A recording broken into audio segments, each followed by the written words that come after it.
আসসালামু আলাইকুম। আচ্ছা ভাই, রাষ্ট্রীয় সম্পদ নষ্ট করে আপনার রাষ্ট্রীয়কে কি দিবেন? আমার প্রশ্ন, এটা তো রাষ্ট্রীয় সম্পদ।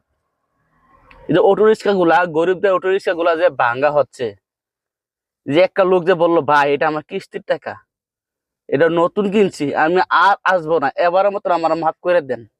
ভাই কার চোখে পানি না আসছে? তারা তো গরিব, হয়তো তারা ভুল করে এনে চলে আসছে, বা সরকার একটা নির্ধারণ টাইম দিছে বা মেকিং করে দিছে হয়তো, বা যে এইখানে আসলে এই গাড়িগুলা ভাঙ্গা হবে, হয়তো তারা জানে না। তাদের তাদেরকে তো একটা লাস্ট সুযোগ দেওয়া উচিত ছিল, তাই না? এই টাকাগুলো দিয়ে তারা কি করেন? তারা কি বোমা কিনেন না এটা এটা কিনেন? তারা টাকা দিয়ে ফ্যামিলি চালান, হয়তো মার ওষুধ আনেন, হয়তো বাবার ওষুধ আনেন, এই দিয়ে দৈনিকের আপনার খাবার গুলা যোগান দেন। সরকার তো টাকা পয়সা নেয় না, হয়তো তারা ভুল হয়ে গেছে। প্রথমত তাদেরকে আপনি একটা সুযোগ দিতে পারেন। সুযোগটা এমন হতো যে 2,000 টাকা ফাইন করেন, বা 10,000 টাকা ফাইন করেন, বা 15 দিনের জেল দেন। ভাই সরকার জানলে কত কিছু করা যায়।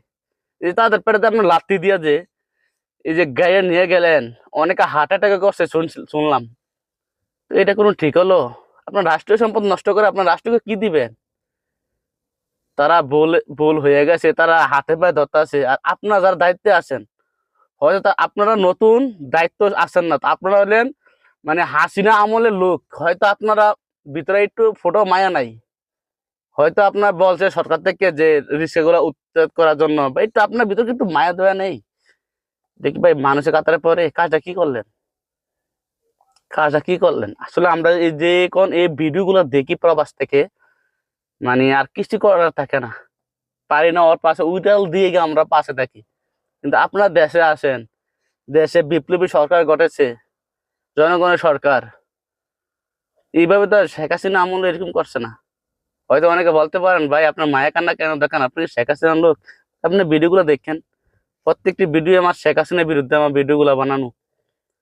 তো আসলে তারা তো গরিব মানুষ, কিস্তি দিয়া, লোন নিয়া, হ্যাঁ, অনেক মাধ্যমে কষ্ট করে গাড়িগুলা কিনছে, কিনে তাদের সংসার চালা। তারা তো আর চুরি করতেছে না। তাদেরকে একটা সুযোগ দেওয়া ছিল।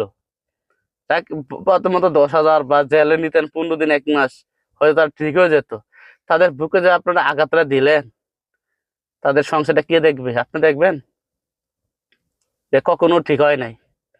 সরকারের উচিত তাদের পাশে দাঁড়ানোর।